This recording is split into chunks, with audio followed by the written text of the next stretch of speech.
Question is estimate the mean free path and collision frequency of a nitrogen molecule in a cylinder containing nitrogen at 2 atmospheric pressure. That pressure is 2.026 into 10 raised to 5 Pascal. Temperature we have 17 plus 273, that is 290 Kelvin. Take this radius of a nitrogen molecule to be roughly, if radius is 1 angstrom, the diameter or center between two molecules is 2 into 10 raised to minus 10 meter. Compare the collision time with the time the frequency moves freely between two successive collisions. First of all, we need to find velocity, and that velocity formula is under root 3 RT upon capital M. So under root 3 into 8.31 into T is 290 upon M. M is 28 into 10 raised to minus 3, that is in kilogram, right? So here, so answer we get 508.1 meter per second. So that is our speed here. Now estimate the mean free path. Mean free path L bar is equal to that formula is kbt upon that is under root 2 pi d square, right? So here, so this is the formula to find mean free path. Here we have to write pressure. So one more term is there, pressure, right?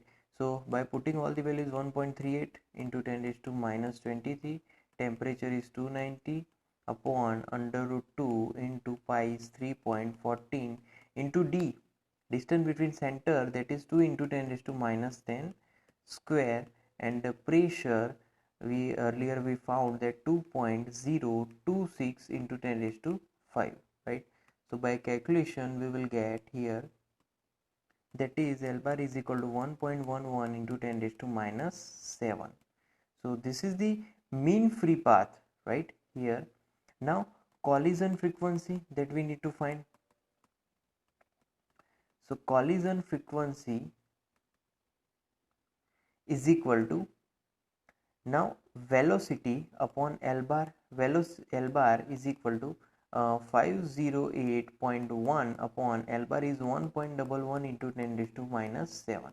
So 508 into, right, into 508.1 upon 1.11, so that is 457.74 into 10 raised to 7. So this number in 1 second, these are the collision number of collision in 1 second. Now we need to find collision time, right?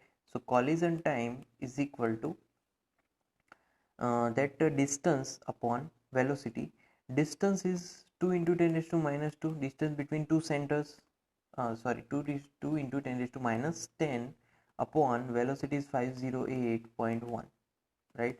So we will get here 2 upon 508.1, so that is 3.9 into 10 raised to minus, this will be here minus 3, above it will be plus 3, so minus 10 plus 3 is minus 7.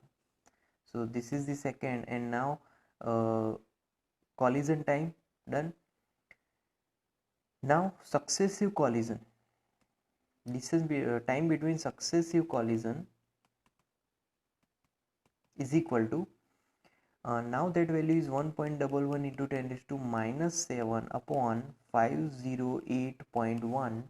So 1.11 upon 508.1 is equal to, that is 2.18 into 10 raised to minus 7 plus 3, that will be minus 4, right?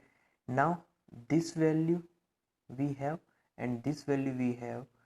Take ratio of successive time collision upon collision time, right? So here I am taking that ratio 2.18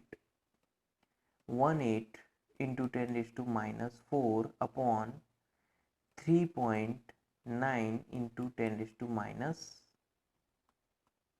10 raised to minus 7, right? So here 2.18 upon 3.9 is equal to 0.558. 0.558 into minus 7 will be up, plus 7 minus 4 plus 7 3, so 10 raised to 3. So I have to multiply with the 1000 with the answer. So that will give us approximately 558, right? So this number of collisions, right? So this is the ratio of successive collision and collision time.